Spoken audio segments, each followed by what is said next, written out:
Hey guys, what's up?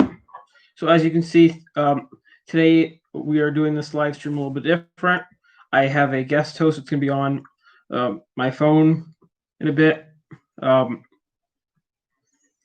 So we're doing a recap of Game 2, obviously, and the Blue Jays lost 4-2.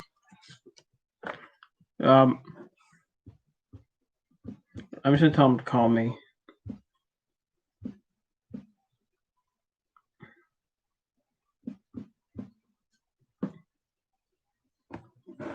Okay. So let's get into my first point. So Cabin Biggio in the game looked red hot. He definitely hasn't skipped a beat. He definitely is playing like his father because of his incredible eye and incredible ability to get walks.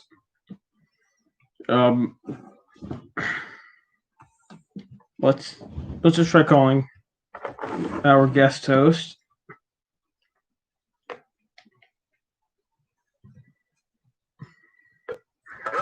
Hello. Hey. I'm doing pretty good. So you are on the air. I'm just getting on this channel right now. Okay. Take your time.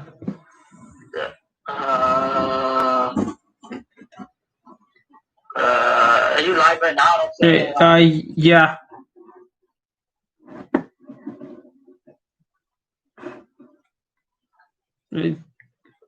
Hold on a second.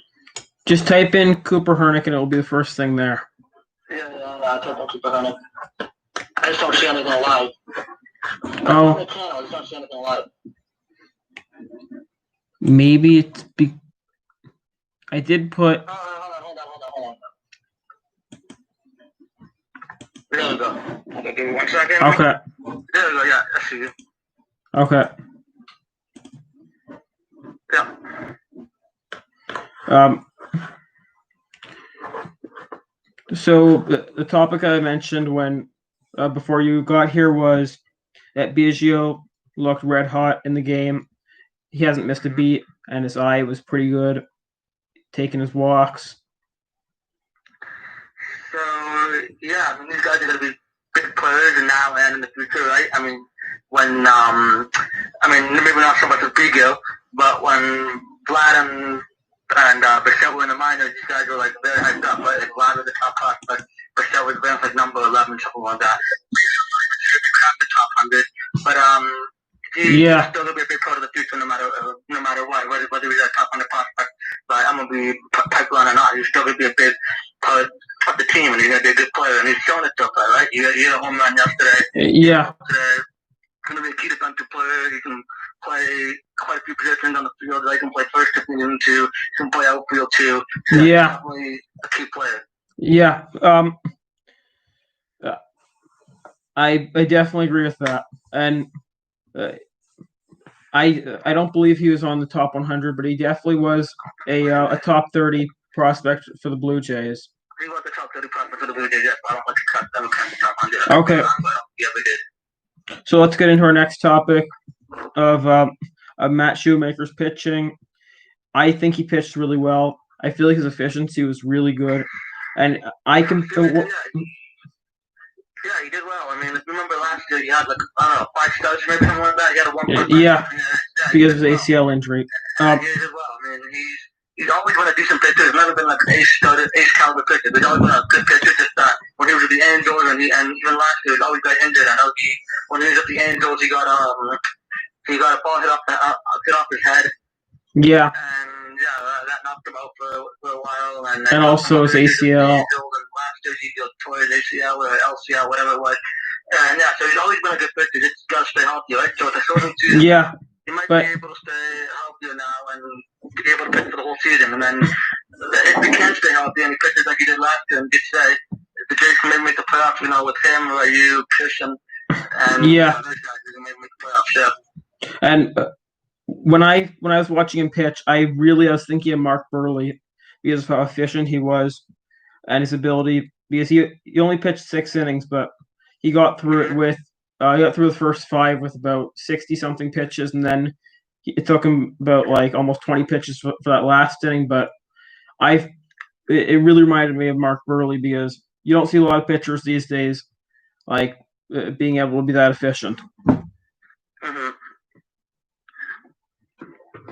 Um, one thing that I think was a bit of a mistake with the Jays today was throwing Sam Gaviglio in the 8th inning. yeah, I was going to mention that a little bit later. Yeah, so I don't think he's an 8th inning pitcher. I think he's more of a long reliever. So yeah. For those that don't know, Gaviglio used to be a starter on Yeah. the Royals before he came over to the Jays. And he was a starter back.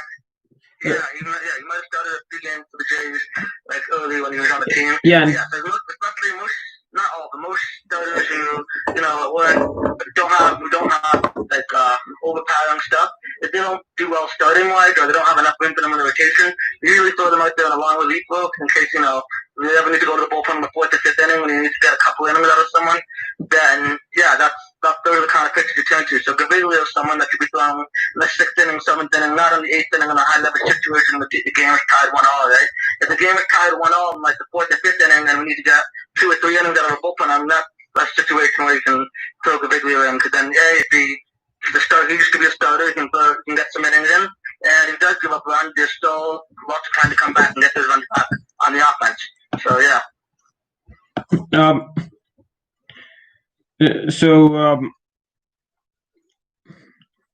Let's get into our next topic. Yarbrough, the pitcher for Tampa. So I feel like he looked really good through 6 innings. He was fairly efficient with only throwing 70 pitches, I think it was, or under that. What did you think about him? Yeah, Yarbrough, I mean, he's been a good pitcher ever since he made Major League. I mean, an ace pitcher, but he's been a good pitcher. Before about halfway through last season, he used to be the opener, if you remember. When, Tampa, they run their... Because he was one of the key guys that was starting opener. I go to it game, start the game, and they hand over the bullpen. And then after the opener, after he got a day to rest, to go back in the bullpen. So 3 days later, at the 5th inning, Yarbrough would come into pitch and throw another inning or 2 out of the bullpen. So yeah, I mean, he just got into a full-time starter role just like a year ago. But yeah, he's definitely a good pitcher. And Tampa Bay has a penchant for developing pitchers really well. You know, they've got Blake Snell, Tyler Glasnow, David Price, James Shield. They have a whole list of guys who's done really, really well in Tampa. And yeah, so he's just one of them. Tampa really does know how to develop their prospects well, and that's how they're able to do it with such a small budget. Yeah. I just wish they had an actually good stadium, and then they would actually get fans. So yeah, no, they have like the worst stadium in the major league. Yeah. I hope that. It's still in place sometimes, like the ceiling, and it goes all over the place. And yeah, that's not the nice stadium, but yeah, they got a good team there.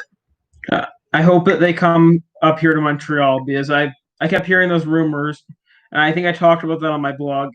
I'm sure all you fans probably know about that. But let's get into our next topic. Santiago Espinal. So I feel like in his first major league game today, he looked okay, but I feel like he still has developing to go in terms of his hitting. But his fielding looked pretty good. I think he needs a lot more development in the minor league facility that they're going to have with the call-up players. For sure. I mean, most players need development, right? I mean, when Vlad came up last year, he didn't look like he looked like he was ready, but like it's not like he broke out right in the scene, right? Like even Mike Trout, when he came to the majors at first, I believe, batted below the Mendoza line. His batting average was 1 something. So yeah, it's definitely going to take some time for him to adjust to major league pitching. In the field, it shouldn't be too hard for him. You know, he's a versatile player. He can play third, short, second. Could probably play some left field as well. Yeah. But yeah, it's definitely gonna take him some time to adjust to major league pitching.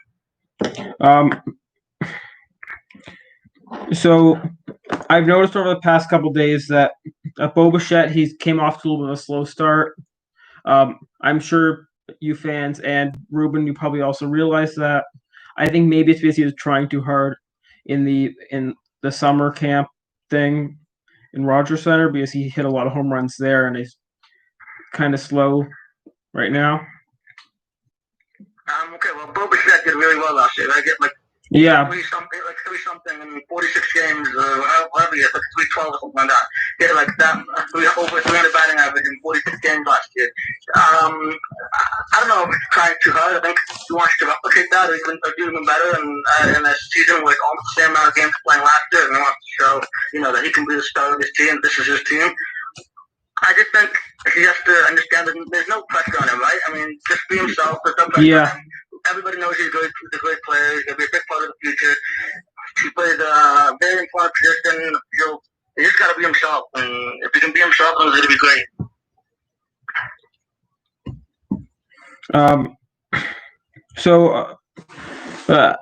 As the opposite of Boba, let's talk about Lourdes Gurriel.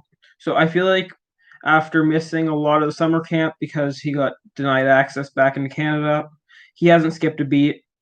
Where he had a lucky single, I'm going to say, because he almost got out due to the to Brandon Lau, and I'm really impressed with him because he hasn't got that much practice recently. What's your opinion? Yeah, I mean, he looks good, right? I mean, it's a side injury, so side injury, especially hitting wide. I don't know. I mean, I don't know if he's 100% healthy right now. I'm not team trainer, so I don't know. But whenever you come back from a side injury, there is going to be a little bit of a rush, right? You're not going to have all your power right away because your side plays a huge part in your mechanics hitting wide. Yeah, but it looks like he definitely. Anything you just put out there, whether it be an unlucky single, a blooper, a double, whatever you can put out there, whatever you can contribute to the team, it's just great. Yeah, I know. I was happy that he at least was able to contribute because I was worried that he'd be almost like a net negative. So we'll save those fun facts for later. So Joe Panik pinch hitting for Santiago Espinal. I feel like Joe Panik, he's been pretty good as a Blue Jay. I've always kind of liked Joe Panik. He was amazing with the Giants. He's great as like a veteran to help the prospects develop, and he's a great fielder. What do you think? I think he doesn't get enough recognition for who he is. I mean, he's not a power. He's not a home run, but he can get you a good average. His career average, I think, was over 275 or something. Yeah. Not corrected, yeah. But he's a great contact hitter. I know that's something that's not so common in the fine stage game because everyone's so focused on power and hitting home runs. There's so many strikers going on. Joe Panik's going to put the ball in play for you. He's barely going to strike out. He's going to put pressure on the defense. He's going to get those hits because that's just who he is. He's such a good hitter. He just put the ball in play and just get the ball in the bat so well that it's just so hard to find a guy like that. I was ecstatic when the Jays got him because he's just such a good player and he just doesn't get enough recognition. So I think, yeah, he's a very important player, and sure, part of the reason he was brought in to help develop the prospect, but I think part of the reason he was brought in too is to help the Jays win some games and improve on their record from last season. Because he is a good player, he just doesn't get enough recognition, and the reason why he's still undervalued, so under-recognized, because he just doesn't provide what teams are necessarily looking for today, which is power. He just doesn't have that. So I think probably part of the other reason why they got him was because of his championship experience with the Giants, and and that's probably really good for rubbing off on the on our young core here in Toronto. Yeah, for sure. So here's another topic. Reese McGuire hit a massive home run, and I feel like he's starting the season pretty well. I'm really impressed with Reese McGuire because last year I was really hard on him because I was hard on the Blue Jays management for having kind of like a catching dilemma because I've always been a big fan of Danny Jansen, but I don't want him to get a spot taken by Reese. But Reese is doing a really good job. I'm happy to see him doing really well. Reese McGuire, right? That's what you're talking about? Yeah, Reese. Yeah, so here's the catchers. Jays have great catchers, right? Yeah. They have the minor league. They have three minor league catching prospects. They have two at the major leagues, and they're going to have them for so long. So I think, whether it's Jansen, McGuire, or someone of mine, I think they're going to eventually use one of them as a trade chip, whether it is to bring them the outfield back, another starting pitcher. Yeah, or a center fielder. So it's one guy. Now, with McGuire, so here's the thing with Jansen McGuire. If McGuire McGuire is more known for his bat, as you saw last year, right? McGuire hit like 270 something, I believe, last year, and hit the ball really well. And as we saw today, hit the ball really well. Now, granted, it was defensively gifted. He was he finished third in the Gold Glove voting. Yeah, not as great as McGuire, but he can hit the ball decently well. And he was the Gold Glove finalist last year. So, yeah, I mean, it's great that they have a combination of both. That they have a great fielder in Jansen and a great catcher hitter in McGuire. But I think the reason why Jansen's getting a little more playing time than McGuire is because catcher's such an important position, calling the game, blocking balls, and Jansen was a Gold Glove finalist, so I think that's the reason he's getting a little more playing time than McGuire is. But yeah, it's just great that we have a catcher that can do both. Yeah. Okay. Let's go into our new topic. So in the seventh inning, the Rays, they brought in their closer, which is kind of a weird situation. But the Tampa Bay Rays, they're normally being weird with their situations. But we had 2 runners on, 2 outs, and I really wish they kept that pitcher in because we could have broke that game wide open right there. And I feel like that's the reason why we probably lost. Also with Sam Gaviglio giving up all those runs.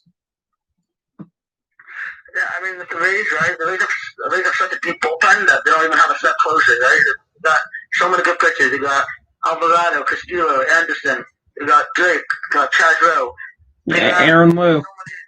They got so many great relief arms that, like, they can just mix it with that. There's the manager, Kevin Cash, who's the manager of the Rays. If you can just mix and match and throw in whoever, whenever. Like last year, the closer was Alvarado and Castillo. They shared the closing duties a bit. This year was supposed to be Anderson. While he hasn't made a save yet, he was such a good pitcher. Like, he stuck out 110 batters in 65 innings, I believe, last season. He's such a good pitcher that even if they want to put him in the 7th inning, we'll have someone in the 9th inning if they need a closer. They'll have someone even in the 8th inning if they need a center man. They have such a deep bullpen that they can use their pitchers and mix and match with the opponent's lineup. They can do that whenever they want because they just got such a deep bullpen, and Kevin Cash is just a good manager. So let's go into our next topic of AJ Cole. So I laughed at this guy when they signed him because I got kind of tricked by it because I thought I misread his name when they first signed him because I thought it said Garrett Cole. So when I noticed it said AJ Cole, I laughed and I was so pissed. But now that I saw this guy, and he looked pretty good and pretty serviceable, I have to eat my words, just like with Derek Fisher, as I was saying yesterday. Yeah. So with Cole, I mean, he used to be a starter with the Nationals, then he got released, and then the Indians picked him up, and he was a reliever last year, and he became a free agent after last year and then this season as well. And I think with the Jays, they said they had their eyes on him for a while, so they got the chance to scoop him up, so they did. I mean, I think he's going to be a good relief pitcher in the bullpen as well. I think that like Gaviglio, as he used to be a starter, Cole used to be a starter too. I think he's going to be in a long relief role. Maybe a middle relief role as well, pitching in the 5th, 6th innings. But yeah, this is going to be a serviceable reliever. I mean, maybe it wasn't the best idea to throw him out there in the 7th inning, and I think we could have used someone like Anthony Bass or Rafael Dolis or someone like that, or Shun Yamaguchi. But yeah, I think it's going to be a decent bullpen on. Speaking of Shun Yamaguchi, I wish they would have played him in the past 2 games because I really wanted to see him pitch in the major leagues. Because I was really excited to see this guy because the Jays management was really hyping this guy up. Are you excited to see him pitch too, I'm guessing? Are you excited to see Shun Yamaguchi pitch also? Yamaguchi? Yeah. Yeah, I am excited to see Yamaguchi pitch, I mean, he's a starter in Japan, he did pretty well. It's going to be interesting to see how he does against major league hitters. I mean, we haven't really seen too many Japanese pitchers come over from Japan to the United States or the major leagues and be so successful. I mean, we've seen Yu Darvish is one of them, but and Masahiro Tanaka. There's also that Tsuki Machizaka, something like that, however you pronounce his name. He came over a couple of years ago. He played on the Red Sox. But yeah, I mean, if you look at the difference between Japanese baseball and Major League Baseball. While they're both great leagues, Major League Baseball is a lot harder. So it's gonna definitely the Japanese league, the Japanese league is definitely like probably second compared to Major League Baseball. It's a great league, but Major Leagues is better, right?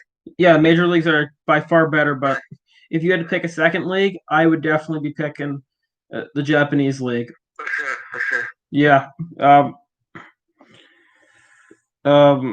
Yeah, skip that topic.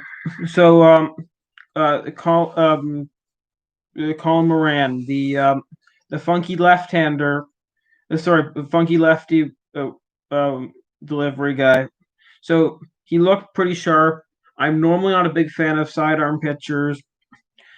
Whenever I see a sidearm on the Blue Jays, I always think of Aaron Loop, who plays on the Rays. So kind of funny how I made that comparison. So how do you feel about sidearm pitchers? Sidearm pitchers, okay. As a hitter, so this is just me personally. When I play baseball, as a hitter, well, you don't see them much at the kid level because when coaches teach the kids to throw over their shoulders and more shaper and protect their arm better. Yeah. I have seen some sidearm pitchers in kids baseball before, and I faced them. I definitely had a little bit of a harder time because it's just something not as common, right? But at the major league, it's something you just got to adjust to, right? And you got to adjust to sidearm pitchers, just how some pitch better, and what works better for you, then that's what you do. But it's all about adjusting. Baseball is all about adjusting, whether it's a left-handed pitcher, right-handed pitcher, submarine pitcher, overhand pitcher, fastball, knuckleball pitcher, whatever it is. Baseball is all about adjusting. So if you have a sidearm reliever that comes into face, you just got to adjust. So as an umpire, does it change your opinion on sidearm pitchers? Because I'm sure if you had to ump against a sidearm pitcher, it's probably harder to see the ball. It's not that hard actually. It's not that much harder. And while I haven't seen it often, it's the strike zone stays the same, right? You don't tend to strike them based on someone's pitches. The strike zone stays the same. So it's all about where the ball lands. If the ball lands, if the batter's not going to swing, or if the catcher, or where the catcher catches the ball. So it's all about where the ball lands. It's not that much of a difference as an umpire if someone throws overhand or someone throws sidearm. But again, like in a kid league, 99.9% of pitchers throw overhand. Yeah.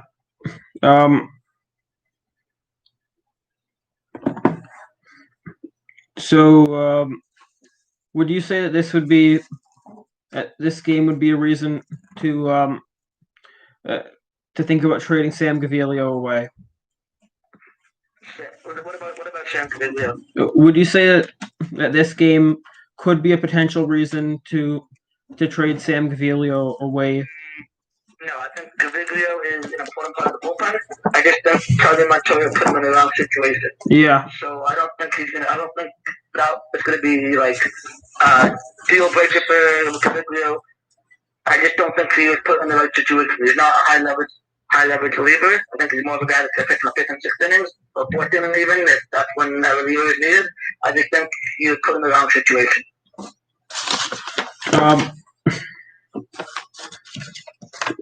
So let's get into something that I've thought about a lot in the offseason and also last year. I really wish that the Jays would have traded away Ken Giles, because a team that is most likely not going to make the playoffs probably shouldn't be having a closer, which I consider a luxury good.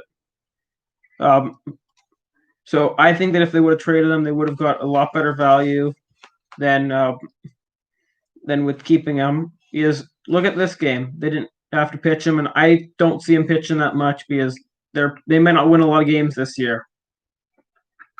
Well, I know last year guys did amazing after the trade deadline, but the reason why they didn't trade him was because he had elbow injury. Yeah, I know.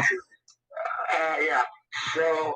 But Albert was especially the pitcher, that's like the worst injury you can get, right? Like it could be a career break. Yeah, but what about in the off season? can ruin your velocity, ruin your career, can ruin so many things. So I think that's the biggest reason why he was kept back. Although they almost did trade him to the Yankees for 3 prospects, although I don't know who those 3 prospects were. Just yeah, I wouldn't have loved to see him traded to a division rival unless the prospects were really good that we were getting back were really good. Now with this year, nobody expected the season to start this late and have only a 60-game season. So while maybe we could have traded him last year, I think the front office made the right decision by keeping him.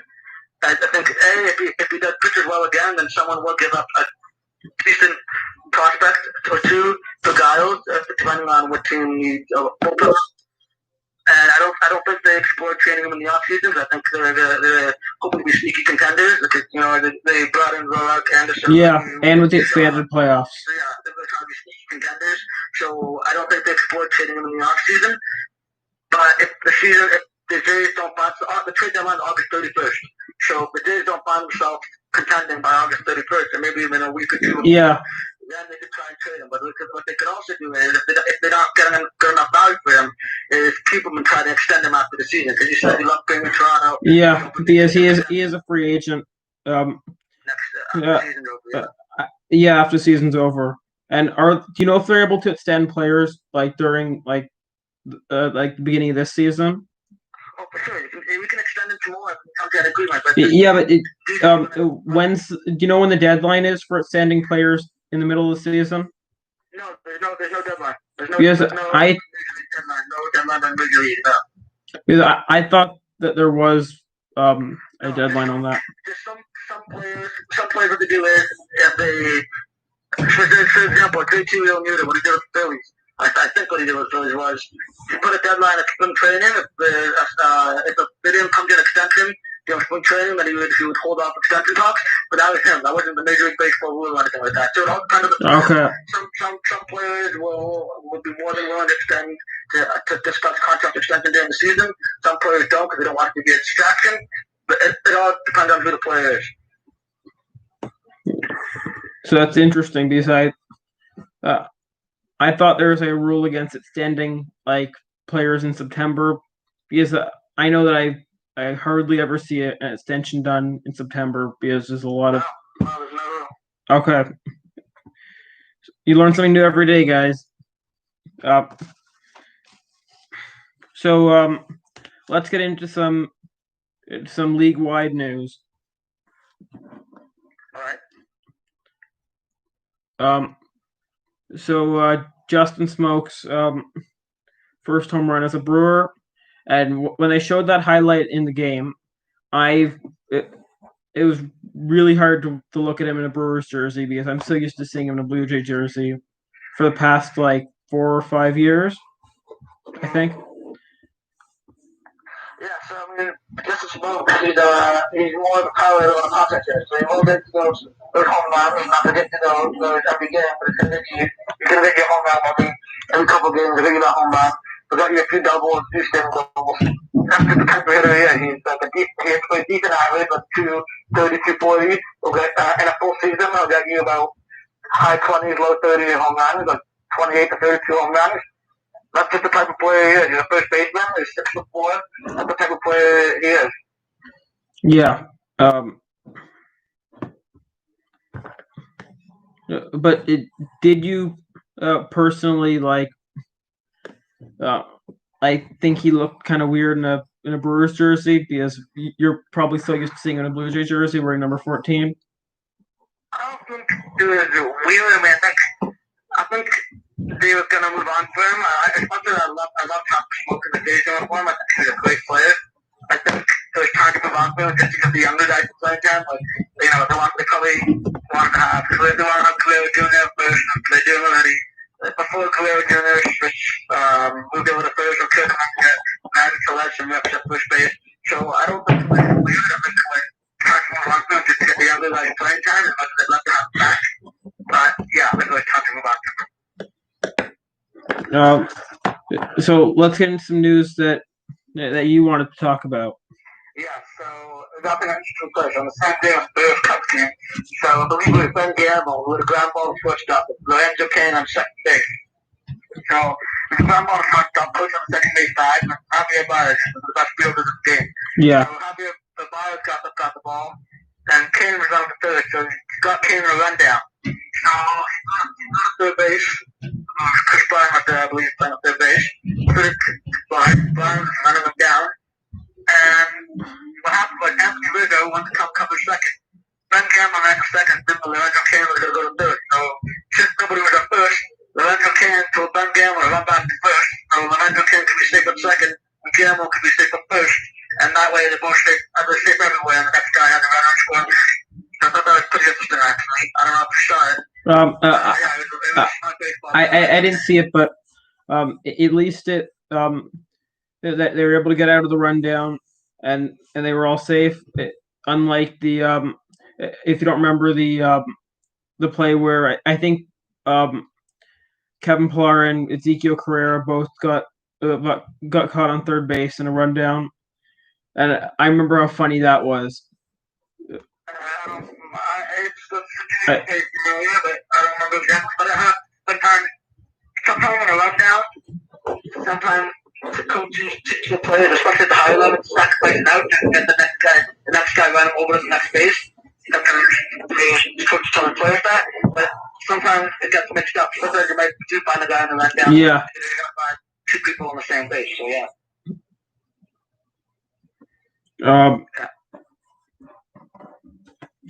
Do you have anything else that you want to talk about? No, I think that's so big for today. I'm sure got a whole bunch of games on my list today.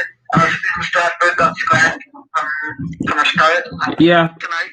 I wonder if he's still going to play against the Blue Jays. I don't know. We'll see. I know. I mean, they're going to face the Jays in a couple of days. Maybe even on Monday. I think they face Monday or Tuesday.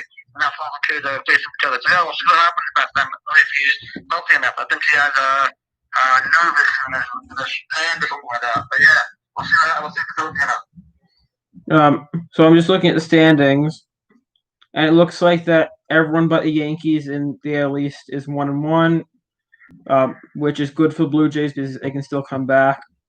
Yeah. And for the wild card, they are they're still four teams away from being in a wild card spot, so they're reasonably close. Or would that mean that they're in a wild card spot? I mean, yeah, so the playoffs they expanded from 10 to 16, right? So yeah. Yeah. They definitely have to be with the playoff situation. I think they definitely have a path to making now. But there's also the Indians, the Twins, and the Twins. I think Scotland and White Sox to come top two in the Central, and then the AL West. The Astros got both. So there's still the Indians, the Angels, the Rangers, the Blue Jays, and the Red Sox. Still 5 teams that are competing with 2 spots. So it's going to be tough. I definitely think we have a chance. But yeah, we'll see how they do. We'll see progress. Oh, I just realized that basically every team in the wild card race is all 1-1, which is kind of weird. Who do I see what? Every team is like a 10-way tie for the wild card, almost. I think there will be tiebreak game up there. I'll see about yeah. Definitely think there will be a tiebreak game this year, whether it's played divisionally or wild card game. Go on or go home. Yeah, I definitely think the short season the kids when they have a correct. So I definitely think there's going to be a tiebreak game, but yeah, it's going to be interesting. We'll see what happens. And do you think that the playoffs this year are going to look very weird because of having 16 teams rather than having 10 teams only? Well, I think the biggest reason why they're doing that this year is because of revenue. So we're going to make one, not even the TV revenue deal. Yeah, because everything's about money. I think it's going to be a little bit more weird because baseball, is just having a quick playoff. Yeah. Hockey where it's stretched out, 2 months and back to like 2 months. Yeah. So, but yeah, well, I mean, we'll see how it works well.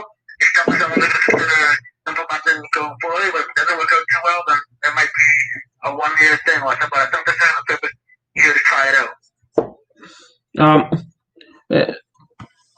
Yeah, so I hope that this playoff format thing isn't just a 1 year thing. I hope it lasts because I think having more teams in the playoffs is better for parity in the league.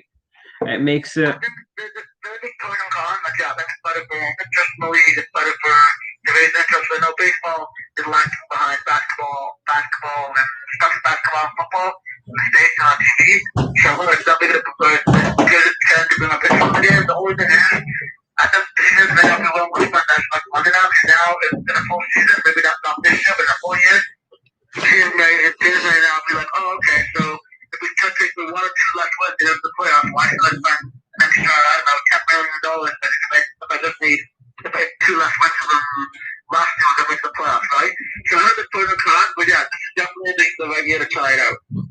Yeah, and this might mean that we're gonna have baseball stretched like far into November, which is also another good thing. I think the plan is to, I think to have all the players go in October, but yeah, we'll see what happens. See how long it comes out. Yeah, and do you know how many rounds there would be then? So yeah, so it's gonna be like a basketball hockey play. So it's gonna be 1 plays 8, 2 plays 7, 3 plays 6, 4 plays 5. And it keeps going until. So that would be like 4 or 5 rounds, I think. Yeah, 4 or 5 rounds. Yeah. 4 rounds. Yeah, 4 rounds. Yeah, 4 then the World Series. I think it's 3 from the World Series. It could be fun. There's the playoffs, the open round, and the divisions. But the one plays 8, and so on. And the winners bracket, and it goes down there down to 2 teams. The World Series match. I think there's 4 rounds in total. Yeah, 4 rounds. I just did math. So I think that's going to make it a lot more interesting, and I'm hoping the Blue Jays are going to be in it. As they were saying on the broadcast today, that they were thinking that it's probably going to be the Blue Jays Red Sox fighting for a final playoff spot. I agree with that because the Red Sox, they're probably going to have around the same record as the Blue Jays, and that's what I got when I did my my schedule prediction that you guys will see a video of in the next little while. And yeah, I mean, it'll be interesting to see how it plays out. You know, we'll see what happens to the record and how the Blue Jays play, how other teams play. So yeah, we'll see.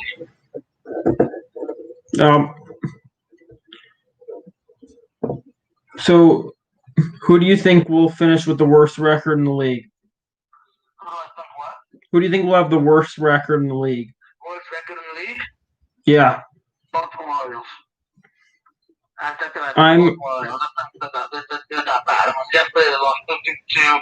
I don't know if they won today, but last time I saw them, it's 5-0 after 3 innings and that. But I mean, they're gonna win some games. They're not gonna lose every single game. But yeah, they're not a bad team. They don't have a lot of great players. The best player, Trey Mancini, out for the year. Yeah. The best player right now on the team. It's Chris Davis, totally. Chris Davis, right? Yeah. Yeah, either Jose Iglesias, the shortstop, or the pitcher John Means. One of the best players. And if I had the Orioles, I'd explode Cleveland today. I think. Yeah. Those are the best systems. I mean, it's still very far away in the rebuild, so yeah, it's just before trading them. I mean, yeah. So here's who I think will probably have the worst record. So I was originally going to say the Detroit Tigers because they did have the worst record last year, but now that I see how awful and horrid the Pittsburgh Pirates team is, and especially their pitching staff, I think that they might have a chance of going 0-60. Who, the Pirates? Yeah. 0-60? They might have a chance because their pitching looks pretty horrid. Because I think they're going to be missing Jameson Taillon for the whole year, if I remember. I think there's a small chance.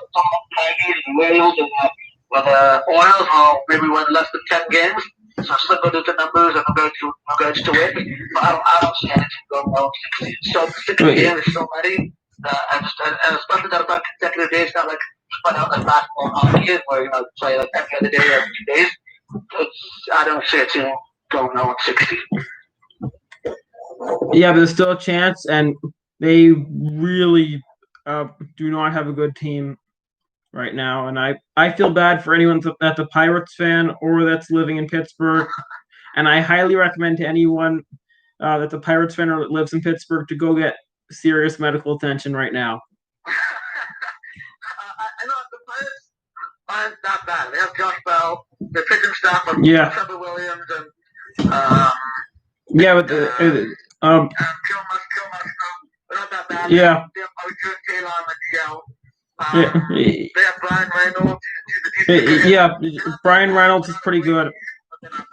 And I was hearing what some Pirates fans were saying about Brian Reynolds, especially Urinating Tree. I don't know if you watch him, but he was comparing Brian Reynolds to Ted Williams last year, which is And Brian Reynolds is a great hitter. Yeah. He batted like 324 last season, something like that. I don't think the Pirates should trade him unless they got a really, really good offer. Yeah. But if they got a really good offer, then it shouldn't be untouchable.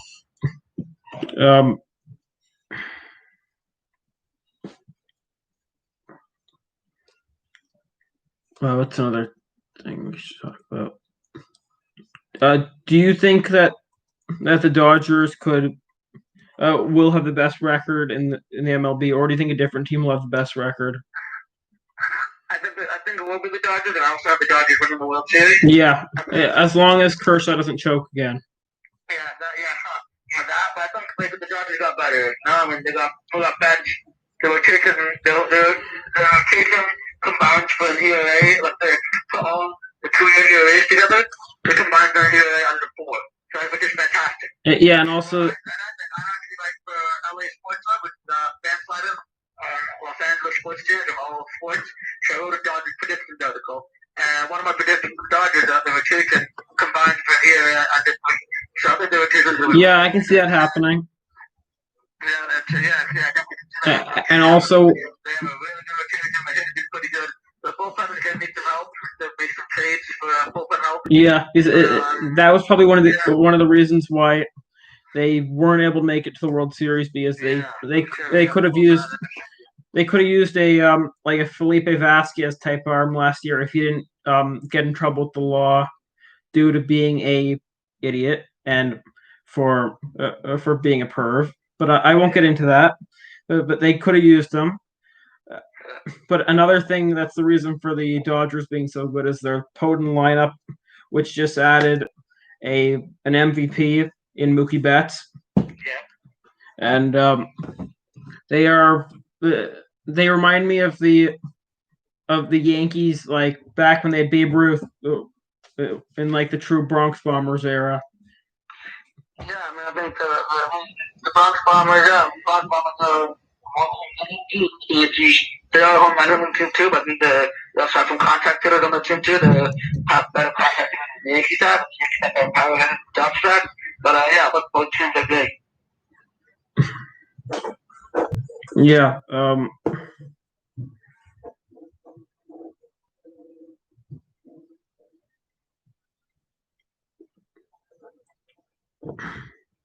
Anything else to talk about?